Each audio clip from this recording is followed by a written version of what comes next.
Welcome to Raj news ప్రశ్న వేదిక కార్యక్రమానికి స్వాగతం. నేను మీ కార్తిక్.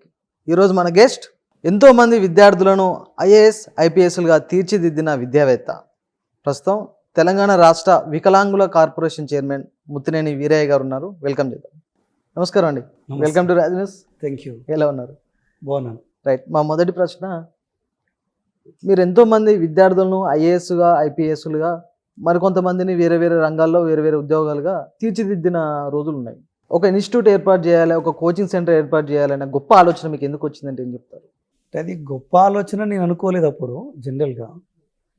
సరే, ఇది ఇప్పుడు గొప్పగా మారింది. అది అంటే నేను చిన్నప్పుడు చదవడానికి స్కూల్కి పోవడానికి చాలా కష్టపడ్డాను. నేను పుట్టినప్పుడు నన్ను అందరితో పాటు పంపలేదు, ఎందుకంటే నాకు ఇప్పుడు నడవడానికి చాలా ప్రాబ్లం ఉండేది. ఓకే. మా ప్రైవేట్ స్కూల్లో ఒక సార్ ఉండేది. ఆ సారే మా ఇంటికి వచ్చి అప్పుడప్పుడు చెప్పిపోయేది. ఆ తర్వాత కొంచెం గిరికలతో నడిచే ప్రయత్నం చేశాను. అట్లా మన ప్రాథమిక అభ్యాసానికి కానీ హై స్కూల్కి కానీ ఒక 5 కిలోమీటర్లు నడిచిపోయి వచ్చాను నేను. ఆ చదువు విలువ బాగా తెలుసు నాకు. తర్వాత కాలేజీ రోజుల్లో కూడా సైకిల్ మీదనే పోయేది. ఇప్పుడు సామాన్య జనాలు చదువు కోసం చాలా ఖర్చు పెడతా ఉన్నారు. పేద ప్రజలు చదవడం అనేది, ఉన్నతమైన చదువుని వాళ్ళకి అవసరమైన చదువు దక్కడం కొంచెం కష్టంగానే మారింది ఆ రోజుల్లో. ఓకే. ఇప్పుడు నేను చాలా కష్టపడి చదువుకున్నాను, మంచి నాలెడ్జ్ నేర్చుకున్నాను. ఇప్పుడు ఒక పేదోడి కళ నెరవేర్చాలి అంటే చదువు మాత్రమే సాధ్యమవుతుంది. విద్య నేర్చుకుంటే ఒక పేదోడు ఒక ఉన్నతమైన స్థానంలో నిలబడగలుగుతాడు, ప్రపంచాన్ని శాసించగలుగుతాడు. ఓకే. మరి అలాంటి పేదలకి నాకున్న నాలెడ్జ్ని, ఆ సరస్వతీదేవి నాకు ఇచ్చినటువంటి జ్ఞానాన్ని పంచాలనేది నా ఆలోచన. ఎంతోమంది పేదవాళ్ళు చదువు ద్వారా బాగుపడాలి, ఉన్నత రంగాల్లో ఉండాలి, తద్వారా వాళ్ళ కుటుంబాలు బాగుపడాలి, తద్వారా వాళ్ళని చూసి ఇంకొంతమంది ఇన్స్పైర్ కావాలి, ఇంకొంతమంది చదువుకోవాలి. చదువు మాత్రమే తన జీవితాన్ని మార్చగలిగిద్ది అనేది చాలామందికి అర్థం కావాలి. సో మనము వాళ్ళకి ఒక దిక్సూచిగా వాళ్ళకు ఉపయోగపడాలి, ఎంతో కొంత ఉపయోగపడాలనేది నా ఆలోచన. దాంట్లో భాగంగా ఇంకోటి ఏంటంటే, వాళ్ళు వేలకు వేలు హెచ్చించి లక్షల రూపాయలు పోసి కోచింగ్ సెంటర్లకు పోయేటోళ్ళు. వాళ్ళకి అక్కడ కోచింగ్ సెంటర్కి పోయిన తర్వాత ఒక లెక్క నేర్చుకున్నప్పుడు 2 నిమిషాల నుంచి 3 నిమిషాలు ఆన్సర్ చేస్తారు. వాళ్ళు 10 స్టెప్పులు 15 స్టెప్పులు వేస్తారు ఆన్సర్. మరి అక్కడ కాంపిటేటివ్ అట్లా కాదు కదా. కాంపిటేటివ్లో ఇప్పుడు తక్కువ టైంలో ఎక్కువ ప్రశ్నలకు ఆన్సర్ చేయాలి కదా. మరి అప్పుడు చాలామంది చాలా ప్రాబ్లమ్స్ వదిలిపెట్టి వస్తుంటారు బయటికి. ఓకే. సో అప్పుడు నాకు తక్కువ సమయంలో చేసే టెక్నిక్స్ నాకు బాగా తెలుసు. వాటిని షార్ట్ కట్స్ అంటారు. ఇవాళ ఈ దేశంలో ఎక్కడ షార్ట్ కట్ వాడినా అది ప్రత్యక్షంగానో పరోక్షంగానో నాది అర్థమెటిక్ రీజనింగ్, ప్యూర్ మ్యాథమెటిక్స్లో. అసలు షార్ట్ కట్స్ అనే లెక్కలు మొదలుపెట్టిందే ఈ దేశంలో నేను. ఓకే. ఈ హైదరాబాద్లోనే మొదలుపెట్టాను. సో షార్ట్ కట్స్ బాగా చెప్పగలుగుతాను, వితిన్ సెకండ్స్లో ఆన్సర్ చెప్పగలుగుతాను. ఇవాళ నా షార్ట్ కట్స్ వాడుకొని చాలామంది ఇలా లక్షల రూపాయలు, కోట్ల రూపాయలు సంపాదిస్తూ ఉన్నారు. ఆ షార్ట్ కట్స్ మనం పేద విద్యార్థులకు అందించగలిగితే, నామినల్ అమౌంట్లో వాళ్ళకి మనము కోచింగ్ ఇవ్వగలిగితే, ఒకళ్ళు ఫీజు కట్టలేకపోతే వాళ్ళకి మనం ఫ్రీగా అందించగలిగితే, ఓకే, వాళ్ళు అవి నేర్చుకొని బాగుపడతారు కదా. కానీ మీకు ఏ రోజైనా అనిపించిందండి, మీరు చదువుకున్న రోజులకు ఇప్పటికీ, అంటే ఇప్పుడు ఒక విద్య అనేది అంగట్లో సరుకులాగా మారింది, సంతలో సరుకులాగా మారింది, దాంతో విద్యతోటి వ్యాపారాలు చేసి బాగుపడేటోళ్ళు ఎంతోమంది ఉన్నారు.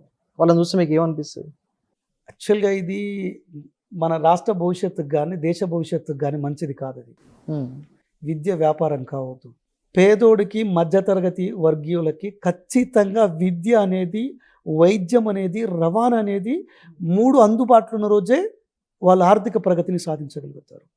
మధ్యతరగతి కుటుంబీకుడైనా పేదోడైనా వాళ్ళ సంపాదనలో 90% వాళ్ళు ఖర్చు చేసేది వాళ్ళ పిల్లల చదువుల కొరకు, వాళ్ళ ఆరోగ్యాల కొరకు, ఆ రవాణా ఖర్చుల వరకే జరుగుతుంది. దీనిపైన మీ ప్రభుత్వం ఎందుకు చర్యలు తీసుకోలేకపోతుంది? యాక్చువల్గా ఏంటంటే, ఇప్పుడు మీరు ముందడిగిన ప్రశ్నకి ఆన్సర్ చెప్తాను. ఇప్పుడు విద్య మరీ కమర్షియల్ అయిపోయింది. కొంచెం బాధాకర సంఘటన ఏంటంటే, బేసిక్స్ మర్చిపోతున్నారు.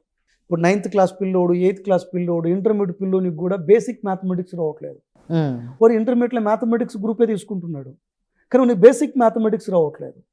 అంటే వీళ్ళు బట్టి విధానం పెరిగిపోయింది ఈరోజు. నా ఒక కాన్సెప్చువల్ నాలెడ్జ్ అనేది లేదు ఇలా. అది కొంచెం ఇబ్బందికర సంఘటన. ఈ రోజున్న చదువుతోని వాళ్ళు స్థిరత్వాన్ని పొందలేరు. అసలు దేని కొరకు ఈ చదువంతా? కేవలం ఉద్యోగాలు చేయడం కోసం కాదు కదా. వాళ్ళు జీవితంలో రాణించడం కొరకు, 10 మందిలో వాళ్ళు గొప్పగా ఉన్నతంగా బతకడం కోసము, క్రమశిక్షణాయుతమైన జీవితం గడపడం కోసం కదా. సో ఇప్పుడు ఈరోజు నాకు ఈ రాష్ట్ర ప్రభుత్వం తీసుకుంటున్న చర్యలు చాలా హ్యాపీ. ఇప్పుడు మీరు అడిగిన ఇంకో రెండో ప్రశ్నకి ఏంటంటే, రేవంత్ అన్న ముఖ్యమంత్రి అయిన తర్వాత విద్యకి అధిక ప్రాధాన్యత ఇచ్చారు. ఓకే. ఇలా యంగ్ ఇండియా స్కూల్స్ అండి. నిన్న మొన్న చూసాం మనం నల్గొండలో కోమటిరెడ్డి ప్రతీక్ రెడ్డి ఫౌండేషన్ ఆధ్వర్యంలో స్కూల్ నడుస్తుంది, గవర్నమెంట్ స్కూల్ అది. అసలుకి దేశంలో ఎక్కడ ఏ కార్పొరేట్ స్కూల్ కూడా అడ్మిషన్ల కోసం అంత ఎగబడలేదు. మన మొత్తం సోషల్ మీడియాలో, టీవీలలో అన్నిట్లో వచ్చేసింది. వేల మంది అడ్మిషన్ కోసం ఎగబడ్డారు. ఇవాళ మీరు వెళ్ళండి, ఒక్క గురుకులాల్లో కూడా సీట్ దొరకట్లేదు. ఒక యంగ్ ఇండియా స్కూల్స్, ఒక్కొక్క స్కూల్కి 200 కోట్లు వెచ్చించి రేవంత్ అన్న ఆధ్వర్యంలో యంగ్ ఇండియా స్కూల్స్ వస్తున్నాయి. కాబట్టి ఇప్పుడు రేవంత్ అన్న విద్యకు ప్రాధాన్యత ఎంత ఇస్తున్నాడో మనం చూస్తున్నాం. వారు ఎక్కడన్నా స్పీచ్ ఇవ్వనివ్వండి, ఎక్కడన్నా ప్రసంగం మాట్లాడనివ్వండి, వారు విద్యకు ప్రాధాన్యత ఇస్తున్నారు. కాబట్టి ఇప్పుడు నాకు చాలా హ్యాపీ. త్వరలోనే వారి ఆధ్వర్యంలో మారుతుంది అనేది, ఇంకా మార్పులు చెందుతాయని నా ఆలోచన. ప్రైవేట్ స్కూలు, ప్రభుత్వ స్కూలు, ఈ ప్రైవేట్ స్కూల్లో చదివిన వాళ్ళకి, ప్రభుత్వ స్కూల్లో చదివిన వాళ్ళకి ఈ ఇద్దరి మధ్యలో ఎటువంటి తేడాలు ఉంటాయంటే ఏం చెప్తారు?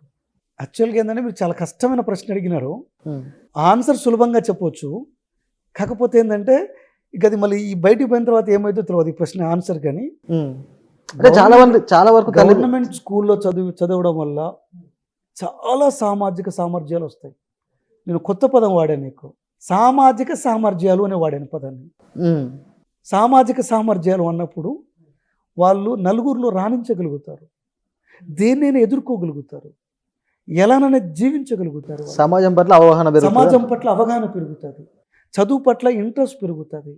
టీచర్కి స్టూడెంట్కి బాగా ర్యాప్ గవర్నమెంట్ స్కూళ్ళలో ఎక్కువ ఉంటుంది. ఓకే. రిలేషన్షిప్ కూడా గవర్నమెంట్ స్కూళ్ళలో ఎక్కువ ఉంటుంది, ఆ ఫ్రీనెస్ కూడా ఉంటుంది. వాళ్ళకి గేమ్స్ కూడా ఎక్కువ ప్రాధాన్యత ఇస్తారు. కాబట్టి గవర్నమెంట్ స్కూల్ చదువు నువ్వు కోట్లు పెట్టినా కొనుక్కోలేవు. గవర్నమెంట్ స్కూల్లో చదివిన కాబట్టే నేను ఇవాళ ఈ స్థాయిలో నేను రాణించగలుగుతున్నాను. కాబట్టి ఇలా అందరూ గవర్నమెంట్ స్కూల్కి ప్రాధాన్యత పెంచుకుంటేనే బెటర్. ఏంటండి ఇప్పుడు ప్రైవేట్ స్కూల్లో ఇలా హైదరాబాద్ తిరగండి, ఎక్కడన్నా తిరగండి, 4 ఫ్లోర్లలో కడతాడు వాడు స్కూల్ని. 6 ఫ్లోర్. మీకు ఎంతమంది పిల్లలు ఉన్నారు సార్? నాకు 2 పిల్లలు. వాళ్ళు ప్రభుత్వ స్కూల్లో చదువుతున్నారా, ప్రైవేట్ స్కూల్లో చదువుతున్నారా? ప్రైవేట్ స్కూల్లోనే చదువుతున్నారు. ఎందుకట్లా మరి? దాన్ని అలా క్రియేట్ అయిపోయింది విషయం కనుక. దాంతోపాటు ఏంటంటే ఇప్పుడు నాకు అందరి పిల్లలు ఏమో ప్రభుత్వ స్కూల్లో చదువుకోవాలి, మీ పిల్లలు ఏమో ప్రైవేట్ స్కూల్లో చదువుకోవాలా? నేను కూడా గవర్నమెంట్ స్కూల్ పంపాలని చాలా ప్రయత్నం చేశాను, కానీ నా పక్కనే స్కూల్ ఉంది, ప్రైవేట్ స్కూల్ ఒకటి. పంపడం వల్ల ఏమైంది అంటే ఇక పక్కన ఇటు పంపాలి అడు పంపాలని, ఇప్పుడు పిల్లలు స్కూల్కి పంపే ఆలోచన మీద మన ఆలోచన కంటే ఇంట్లో స్త్రీల ఆలోచన ఎక్కువగా ఉంటుంది. అది మీకు తెలియంది కాదు. కానీ నేను 2-3 సందర్భాల్లో చాలా బాధపడ్డాను, దగ్గరలో ఏదైనా గవర్నమెంట్ స్కూల్ ఉంటే బాగుండు అని. రెండోది ఏంటంటే నేను పొద్దున్న లేస్తే సామాజిక ఉద్యమాల మీద తిరుగుతుంటాను. సో వాళ్ళని పిల్లల్ని పికప్ చేసి తీసుకురావడం చాలా కష్టంగా మారుతుంది. సో కాబట్టి నాకు నియర్ బై ఉన్న స్కూల్లో జాయిన్ చేశాను.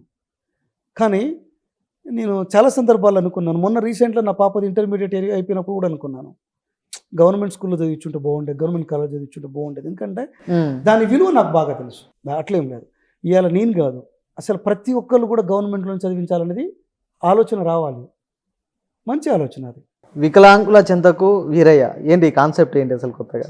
అంటే అట్టేం లేదు, కాన్సెప్ట్ అనే కాదు, కానీ ఇప్పుడు వికలాంగులకి దశాబ్దాల తరబడి సమస్యలు ఉన్నాయి.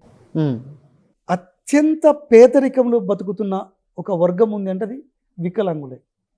చదువుకి దూరంగా ఉన్న వర్గం ఉంది అంటే వికలాంగులే. ఆర్థిక అసమానతలు వీళ్ళ చుట్టూ తిరుగుతూ ఉంటాయి, సామాజిక అసమానతలు వీళ్ళని ఎక్కిరిస్తూ ఉంటాయి. సో నేను ఒక హ్యాండిక్యాప్డ్ సెక్టార్లోకి వచ్చాను. నేను ఇప్పుడు వాళ్ళు రకరకాల ఆఫీసుల చుట్టూ తిరుగుతూ ఉంటారు, అసలు వాళ్ళకి సమస్య ఎక్కడ పరిష్కారం అవుతుందో కూడా తెలియదు పాపం. ఓకే. సో ఇప్పుడు నాకు సమస్య ఎక్కడ పరిష్కారం అవుతుందో తెలుసు. ఇప్పుడు రేవంత్ అన్న ప్రజాపాలన అని చేపట్టారు. నాకు కూడా ఒక ఆలోచన ఏమొచ్చింది అంటే, వాళ్ళ ఆఫీసుల చుట్టూ తిరగడం కాదు, ఒక చైర్మన్ హోదాలో ఉన్న నేను వికలాంగుల చెంతకు వెళ్ళాలి. ఆటోమేటిక్గా వెళ్ళినప్పుడు ప్రతి డిస్ట్రిక్ట్ పోయి క్యాంపులు పెడతారా ఎట్లా? అక్కడ మనం వెళ్ళినప్పుడు అక్కడ అధికారులు కూడా వస్తారు, అక్కడే సమస్యను నేను అడ్రస్ చేస్తాను. ఆ సమస్య వెంటనే నేను కూడా పడతాను. నేను స్వయంగా అధికారికి కూడా మాట్లాడతాను. ఇప్పుడు ప్రతి నియోజకవర్గంలో క్యాంపులు పెడతాం గ్రీవెన్స్. రీసెంట్లీ కాపురాలో స్టార్ట్ చేశాను నేను. 96 మంది వికలాంగుల గ్రీవెన్స్ తీసుకున్నాను. ఓకే. అక్కడ డీడబ్ల్యూని కూర్చోబెట్టాను, మిగతా డిప్యూటీ కమిషనర్ని కూర్చోబెట్టాను. వాళ్ళందరూ అక్కడ సమస్యలు విన్నారు. ఆ సమస్యలన్నిటికీ నేను ఎక్కడెక్కడ రాయాలో రాశాను. ఇప్పుడు ఒక వారమైంది ఆ ప్రోగ్రామ్ కండక్ట్ అయ్యి. ఇప్పుడు డీడబ్ల్యూ గారు మేడ్చల్ మల్కాజ్గిరి ఆ సమస్యలన్నింటినీ ఒక క్రోడీకరించి నేను ఎక్కడికెక్కడైతే పంపమన్నానో ఆయా డిపార్ట్మెంట్లకు పంపించేశారు. నాకు కూడా ఒక లెటర్ పెట్టేశారు. ఓకే. ఇప్పుడు నా ఆఫీస్ నుంచి మళ్ళీ ఆ ఆఫీసులకి ఆ సమస్యని ఫాలోఅప్ చేస్తారు. ఇప్పుడు నేను మిర్యాలు కూడా పోయాను. మిర్యాలు కూడా గ్రీవెన్స్ తీసుకున్నాను. అది ఇంకొక 4-5 రోజుల్లో అన్ని అధికారుల దగ్గరికి ఆ ఇష్యూస్ అన్నీ కూడా వెళ్ళిపోతాయి. కాబట్టి ఇప్పుడు నేను పోయినాను కాబట్టి అధికారులు కూడా స్పందిస్తున్నది, ఇంకెక్కువ స్పందిస్తారు కదా. ఓకే. కాబట్టి వికలాంగుల చెంతకే మనం పోవాలి. ఇప్పుడు ఇంకొకటి ఏంటంటే ఉత్తర తెలంగాణ 2 రోజులు, దక్షిణ తెలంగాణ 2 రోజులు ఉండబోతున్నాను. కంప్లీట్గా ఉండబోతున్నాను. 2 రోజులు దక్షిణ తెలంగాణలో ఉంటాను ఏదో జిల్లాలో, 2 రోజులు ఉత్తర తెలంగాణలో ఉంటాను. ఆ సాయంత్రం కూడా ఎక్కడొక్కడ వికలాంగుల ఇళ్లలో నిద్రపోతాను. వాళ్ళకి నేనున్నాను ఒక భరోసా కల్పించాలి. రేవంత్ అన్న ఉన్నాడు, నాకు ఒక భరోసా కల్పించాలి. ఈ ప్రభుత్వం మన సమస్యల పట్ల సానుకూలంగా ఉందన్న భరోసాను కూడా కల్పించాలి. అంటే గతంలో ఉన్న కార్పొరేషన్ చైర్మన్లు అయితే ఇంతకుముందు వాళ్ళు అయితే మంచి ఆరామ్స్గా పదవులు ఎంజాయ్ చేశారు, పవర్ ఎంజాయ్ చేశారు. కానీ మీకు ఎందుకు ఇంత డెడికేటెడ్ వర్క్ అసలు? అంటే పదవులు అనేవి అంటే చాలామందికి తెలవని విషయాలు అవి. పదవి అనేది సమస్యల పరిష్కారానికి వేదిక కావాలి, కానీ పదవి అనేది వ్యక్తిగత సోకులకి వేదిక కాకూడదు. ఓకే. కాబట్టి నేను ఇప్పుడు వాళ్ళకి ఈ పదవి కార్పొరేషన్ చైర్మన్ పదవి ఇచ్చారు. ఇచ్చిన తర్వాత నేనేం చేయగలుగుతాను వాళ్ళ అభివృద్ధి కొరకు నిత్యము ఆలోచన చేయాలి. కాబట్టి నేను హ్యాండిక్యాప్డ్స్ అంటే చాలా ఇష్టపడతాను, పేదలంటే చాలా ఇష్టపడతాను. ఎందుకంటే ఈ దేశము ఆర్థిక ప్రగతి సాధించాలంటే ఈ పేద వర్గాల్లో ఉన్నవాళ్ళు, మధ్యతరగతి వర్గాల్లో ఉన్నవాళ్ళు ఆర్థిక ప్రగతి సాధిస్తేనే సాధ్యమవుతుంది, వేరే రకంగా సాధ్యమే కాదు. వాస్తవానికి మీరు నాటి నుంచి నేటి వరకు అనేక ఉద్యమాలు, అనేక పాదయాత్రలు చేశారు. గవర్నమెంట్ వచ్చినాక అయితేంది, రాకముందు అయితేంది, అనేక అంటే మీరు నిత్యం ప్రజా సమస్యలపైన కొట్లాడుతున్నారు. ఎందుకు ప్రజా సమస్యలు అంటే మీకు అంత మక్కువ? అసలు యాక్చువల్గా మనం ఉంది వాళ్ళ కోసము. రాజకీయాలకు ఎందుకు వచ్చాను నేను? నలుగురికి న్యాయం చేద్దామనే కదా, నలుగురికి అండగా ఉందామనే కదా వచ్చింది. మీ కులం కోసం కూడా అనేక పోరాటాలు చేశారు. కులం కోసం కూడా చేశాను. ప్రాథమిక అంశాలు అవి. ఓకే. సో ఇప్పుడు మా నాయన చెప్పాడు నాకు చాలాసార్లు, నీకు అవకాశం వచ్చినప్పుడు ఖచ్చితంగా అసలు శత్రువుని ఇంటికి వచ్చిన సాయం చేయరా అంటాడు మా నాయన. ఆ మాట నాకు చాలా స్ఫూర్తినిచ్చింది. కాబట్టి నాకు వాళ్ళతో ఉండడం అంటే ఎక్కువ ఇష్టం. ఇక గతంలో ఉన్న కార్పొరేషన్కి మీరు కార్పొరేషన్ చైర్మన్ అయిన తర్వాత ఎటువంటి మార్పులు వచ్చాయంటే ఏం చెప్తారు? గతంలో సరే వ్యక్తిగతంగా మాట్లాడను, కానీ మీరు అడిగిన ప్రశ్న అలాంటిదే. కాబట్టి గతంలో ఉన్న వ్యక్తి హ్యాండిక్యాప్డ్ వాట్సాప్ గ్రూప్లో కూడా లేడు. చాలా సింపుల్గా చెప్తాను నేను. ఓకే. నేను 254 హ్యాండిక్యాప్డ్ వాట్సాప్ గ్రూపుల్లో ఉన్నాను. ఒక మనిషిని పెట్టాను వాట్సాప్ గ్రూపులకి. ఏ వికలాంగుడు ఏ సమస్యను అక్కడ పోస్ట్ చేసినా దాన్ని రాసి, అతని పేరు రాసి, అతని ఫోన్ నెంబర్ రాసి, అవసరమైతే అతనికి కాల్ చేసి విషయం కనుక్కొని నా చేతుల్లో పెడతారు. ఓకే. నేను అట్లా వీలైనంత మందికి సహాయ సహకారాలు అందించాను. 1. 2, గతంలో ఒక్క ఫోన్ కూడా లిఫ్ట్ చేసేది కాదు. నేను ఇప్పుడు ఇలా మీ కండ్ల ముందు కూడా చాలాసేపు హ్యాండిక్యాప్డ్స్ ఎవరు ఫోన్ చేసినా లిఫ్ట్ చేస్తాను, రిటర్న్ కాల్ చేస్తాను, ఒక టెక్స్ట్ మెసేజ్ పెట్టినా స్పందిస్తాను. ఇలా వికలాంగుల చెంతకే నేను ఆ రోజు గతంలో కేసీఆర్ ప్రభుత్వంలో ఈ మొత్తం తొక్కాలంటే అవకాశం ఉండేది కాదు, కానీ ఇలా వికలాంగుల దగ్గరికి నేనే వెళ్ళే ప్రయత్నం చేస్తూ ఉన్నాను. ఇక సంక్షేమ పరంగా మాట్లాడితే చాలా మార్పులు జరిగినాయి. ఓకే. నేను వందలాది మంది వికలాంగుల సమస్యలు విన్నాను, పరిష్కారం చేశాను. ఇంకొన్ని కాలేదు, ఎందుకంటే అన్ని సమస్యలు పరిష్కారం చేయడానికి నేనేమి దేవుణ్ణి కాను, మనిషిని. సో చాలా చేశాను. ఓకే. ఒక ఇందిరమ్మ ఇండ్లలో 5% రిజర్వేషన్ ఇచ్చింది గవర్నమెంట్ ఆఫ్ తెలంగాణ వికలాంగులకి. స్వయంగా నేను 33 జిల్లాల కలెక్టర్లకి లెటర్లు పెట్టాను, అందరికీ ఫోన్ మాట్లాడాను. ఎంపీడీఓలకి, రాష్ట్రంలో ఉన్న ఎంపీడీఓలు అందరికీ, మండల అధికారులకి, మున్సిపల్ అధికారులకి నా లెటర్ పెట్టాను. 700 మంది 800 మందికి మధ్యలో నేను స్వయంగా ఫోన్ మాట్లాడి అధికారులతో ఇండ్లు ఇప్పించాను. రాజు యువ వికాసం 5% ఎస్సీ కార్పొరేషన్లో ఎస్సీ వికలాంగులకి, ఎస్టీ కార్పొరేషన్ ఎస్టీ వికలాంగులకి, మైనారిటీ కార్పొరేషన్లో మైనారిటీ వికలాంగులకి, కార్పొరేషన్లో ఆయా రకాల రాజు వికాస్ మాటలే తప్ప ఏం లేదు. అది చెప్తాను. 5% రిజర్వేషన్ ఇప్పించాను, జీవో ఇప్పించాను అనేకంగా. ఈ సంవత్సరము ఆ రోజు లోన్లు అప్లై చేసుకునే టైంలో వాళ్ళకి ఓబిఎంఎస్ పోర్టల్లో ఇబ్బంది పడింది. 60,000 మంది హ్యాండిక్యాప్డ్స్ ఓబిఎంఎస్ పోర్టల్లో పాత అప్లికేషన్లు డిలీట్ చేయించి నేను స్వయాన బాధ్యత తీసుకొని మళ్ళీ అప్లై చేయించాను. ఇలా 6,000 కోట్లు ఇప్పుడు మొన్న కొత్తగా పెట్టారు దానికి, రాజీవ్ వికాసానికి. ఈ సంవత్సరం అవి క్లియర్ అయితే అని చెప్పేసి అంటున్నారు. 300 కోట్లు కేవలం వికలాంగులకు వస్తాయి, 23,000 మందికి లోన్లు వస్తాయి. ఒకటి, గతంలో ఒక బండి రావాలంటే 75% పైన వైకల్యం ఉండాలి, బ్యాటరీ ట్రైసైకిల్ రావాలంటే 90% పైన వైకల్యం ఉండాలి. ఇవాళ 40% వైకల్యం ఉంటే ట్రై మోటరైజ్డ్ స్కూటీలతో పాటు అన్ని పరికరాలు ఇచ్చేస్తున్నాం ఉచితంగా. దేశంలో ఎక్కడ లేదు. రేవంత్ అన్న ఆధ్వర్యంలో జరిగిన ఒక సంక్షేమంలో గొప్ప సంక్షేమం ఇది. తర్వాత గతంలో ఇదే కార్పొరేషన్ నుంచి ఉచితంగా అందించే పరికరాల్లో పనికి మాలిన కండిషన్లు చాలా ఉన్నాయి, అవన్నీ తీసేశాను. అందులో ఇంకో కండిషన్ చెప్తాను, డిగ్రీ పీజీ చేస్తేనే స్కూటీ ఇచ్చేది. ఓకే, ఇప్పుడు నేను 10th చేసి కంప్లీట్ అయ్యి దాన్ని వ్యాపారం చేసుకుంటున్నా, స్కూటీ ఇస్తున్నాను. గతంలో ఇచ్చిన ల్యాప్టాప్ డబ్బా, ఇప్పుడు ఇలా పీజీ పిహెచ్డి చేసే వాళ్ళకి హై-ఎండ్ ల్యాప్టాప్ ఏఐ టెక్నాలజీతోని అన్ని ఫెసిలిటీస్, అన్ని సాఫ్ట్వేర్ ఫెసిలిటీ చూసుకొని. అసలు మీ కార్పొరేషన్లో బడ్జెట్ ఉందా? రైట్, ఉంది. అడ్వాన్స్డ్ టెక్నాలజీతో కూడినటువంటి పరికరాలు ఇచ్చాము, లో ఎండ్ ల్యాప్టాప్లు ఇచ్చాము, ట్యాబులు ఇచ్చాము, 5G స్మార్ట్ ఫోన్లు ఇస్తున్నాము. ఇప్పుడు ఒక హ్యాండిక్యాప్డ్ ఉన్నాడు, ఒక హ్యాండిక్యాప్డ్ ఒక షాపు నిర్వహించాలంటే కష్టమా కాదా? రెంట్ కట్టాలి కదా, రెంట్ కట్టాలంటే అడ్వాన్స్ కూడా కట్టాలి కదా మళ్ళీ అక్కడ. అవును. ఇప్పుడు నేనేం చేశాను, బిజినెస్ ఎంపవర్ కార్డ్స్ ఇచ్చాను. బ్యాటరీ ట్రై సైకిల్ లెక్క ఉంటుంది, వెనకేముంటుంది, షాప్ ఉంటుంది. ఓకే, 50 రకాల షాపుల్లో ఏదైనా చేసుకోవచ్చు. మరి ఎండకి వానకి ఇబ్బంది అయితే కాబట్టి ఆ పైన ఒక రూపును కూడా ఏర్పాటు చేశాను. ఇప్పుడు ఇలా బిజినెస్ ఆటోలు ఇచ్చాను. ఓకే, ఇలా ఒకే సంవత్సరంలో 2,000 స్కూటీలు ఇచ్చిన ఘన చరిత్ర రాష్ట్ర ముఖ్యమంత్రి వర్యులు రేవంత్ రెడ్డి గారిది. 10 ఏళ్లలో కేసీఆర్ ప్రభుత్వంలో 1,500 స్కూటీలు ఇచ్చారు కదా. ఒకే సంవత్సరంలో 8,000 మంది వికలాంగులకి ఇలా మనం ఉపకరణాలు ఇస్తున్నాం కదా. ఇలా అంతేకాదు సోదరా, 2 వికలాంగులు పెళ్ళిళ్ళు చేసుకుంటే గతంలో కేసీఆర్ ప్రభుత్వంలో ₹1 ఇచ్చేవాళ్ళు కాదు. నేను చాలాసార్లు ఉద్యమాలు చేశాను. ఇప్పుడు రేవంత్ అన్న ప్రభుత్వంలో ఇలా కళ్యాణ్ లక్ష్మితో పాటు 2 వికలాంగులు పెళ్ళిళ్ళు చేసుకుంటే ₹2,00,000 ఇస్తున్నాం. ఓకే, అంటే కళ్యాణ్ లక్ష్మి వస్తుంది, రేవంత్ అన్న కానుకగా 2,00,000 వస్తుంది. కళ్యాణ లక్ష్మి వస్తుంది కానీ తులం బంగారం మాత్రం రాదు. సరే, ఇప్పుడు ఒక మాట చూడ, అదొక భాగము, అది ఈసారి మేనిఫెస్టోలో ఇచ్చిన అంశము, అది నెరవేరుతుంది, ప్రభుత్వం అయిపోయేలోపు నెరవేరుతుంది. కానీ వికలాంగులకైతే ₹2,00,000 ఇచ్చినట్టే కదా. రైట్. ఇంకోటి, ఈ ట్రాన్స్జెండర్ అనే విభాగం కూడా మీ కార్పొరేషన్ కిందకి రావడం జరుగుతుంది కదా. సో ట్రాన్స్జెండర్ విద్యార్థులు అయితేంది, వాళ్ళు విద్యా విషయంలో, ఉద్యోగాల విషయంలో ఎదుర్కొంటున్న అడ్డంకులు తొలగిపోవడానికి మీరేమైనా కృషి చేస్తున్నారా? అసలు ఈ దేశంలో ఒక ట్రాన్స్జెండర్ల గురించి, వాళ్ళ సంక్షేమం గురించి ఆలోచించిన ఒకే ఒక పర్సన్ ఎవరు అంటే అది కేవలం రేవంత్ రెడ్డి మాత్రమే. ఇలా ట్రాన్స్జెండర్లు కూడా మనతో పాటు సమానమైన వ్యక్తులు, వాళ్ళు పూజనీయమైన వాళ్ళు అని మనం అంటుంటాము వాళ్ళని. కానీ వాళ్ళని మనం దూరం పెడతా ఉంటాము. కాదు, వాళ్ళు చాలా సమర్థవంతంగా పనిచేయగలరని ట్రాఫిక్ విభాగంలో వాళ్ళకు ఉద్యోగాలు ఇచ్చిన గొప్ప మానవతావాది కదా రేవంత్ రెడ్డి గారు. ట్రాన్స్జెండర్ డిపార్ట్మెంట్ని దీంట్లో చేయడమే కాకుండా 50,000 రుణాలు ఇస్తున్నారు. ట్రాన్స్జెండర్ క్లినిక్లు జిల్లాకు ఒకటి ఏర్పాటు చేశారు.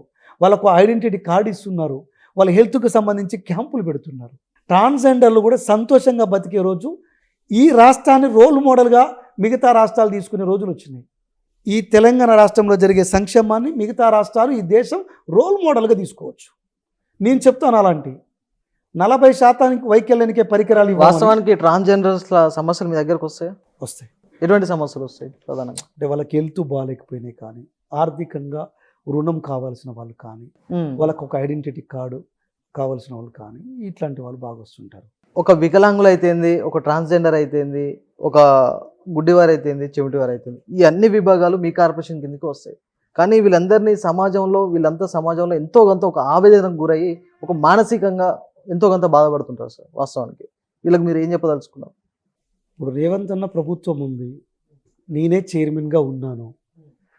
10 ఏళ్ల పాటు వికలాంగుల హక్కుల కోసం నిరంతరం శ్రమించిన వ్యక్తిని, ఉద్యమం చేసిన వ్యక్తిని. వికలాంగుల సర్వ సమస్యలు నాకు తెలుసు. నేనే వికలాంగుల చెంతకి వస్తున్నాను. ఉమ్, ఇంకో 3 సంవత్సరాలు ప్రభుత్వం పూర్తయ్యేలోపు అన్ని సమస్యలు పరిష్కరించే బాధ్యత నాది. ఈ విషయాన్ని స్పష్టంగా చెప్పగలుగుతాను. ఇప్పుడు ఇంతకుముందు మీ కులం గురించి కూడా మీరు అడిగారు. ఉమ్, పెరక కులానికి కార్పొరేషన్ నేనే ఇప్పించాను. ఓకే. ఏ ప్రభుత్వంలో మాకు జరిగిందండి? కేసీఆర్ ప్రభుత్వంలో పెరక కులానికి న్యాయం జరగలే కదా. ఉమ్, చిన్న కులం అని చెప్పేసి వదిలేశారు. కానీ టాప్ 20 కులాలలోనే మా కులం కూడా ఉంది. సో మా కులానికి కార్పొరేషన్ ఇప్పించాను. ఇలా కార్పొరేషన్ చైర్మన్ రేపు మాప పెట్టించబోతున్నాము. సో దానికి కూడా గతంలో 50 కోట్ల బడ్జెట్ కేటాయించారు. ఓకే. ఇప్పుడు కూడా మళ్ళీ బడ్జెట్ కేటాయించే అవకాశం ఉంటుంది. సో ఆర్థిక ప్రగతి అందరికీ దక్కాలి కదా. కాబట్టి రేవంత్ అన్న ప్రభుత్వంలో జరుగుతుంది. నేను కార్పొరేషన్ మా కులానికి కావాలంటే మేనిఫెస్టోలు పెట్టారు. ఉమ్, మరి మొదటి క్యాబినెట్లోనే ఆమోదించండి అంటే నా కోరిక మేరకు ఆమోదించారు. ఇవాళ నేను చాలామందికి పాలాభిషేకాలు చేశాను. కానీ నాకు నా ముఖ్యమంత్రి గారితో పాటు నాకు కూడా 100 చోట్ల పెరక కులస్తులు పాలాభిషేకాలు చేశారు.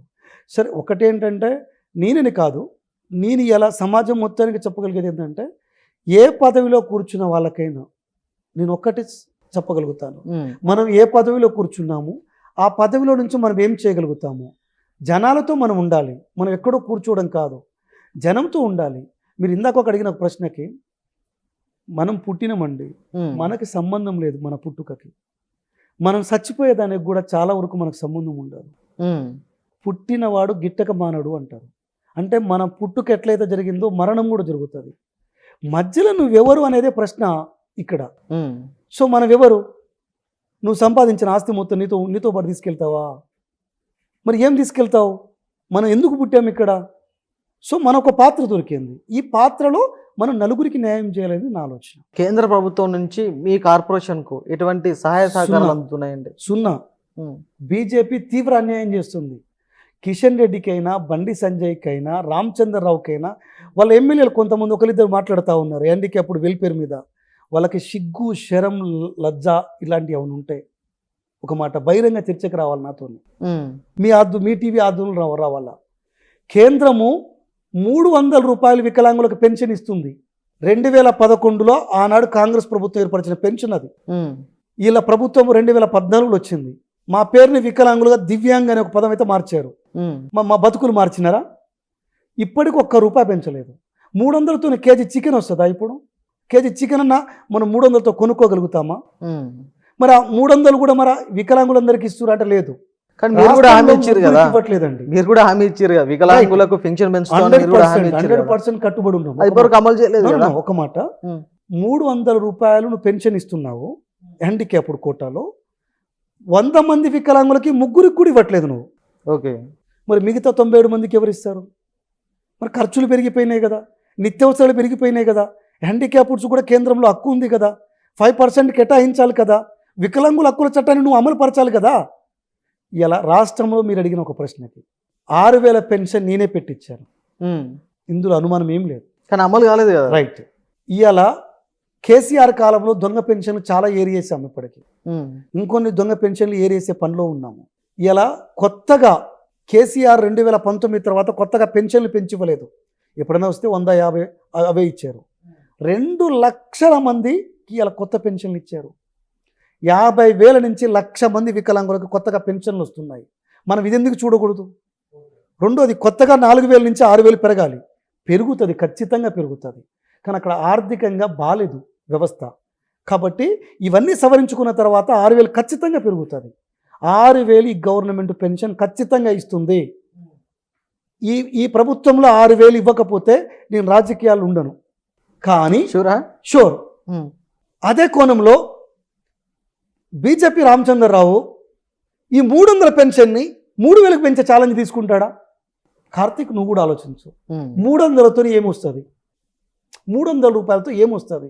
ఇది నాటి ప్రశ్న వేదిక కార్యక్రమం చూస్తున్నానండి రాజ్ న్యూస్. మరో గెస్ట్తో మళ్ళీ కలుద్దాం.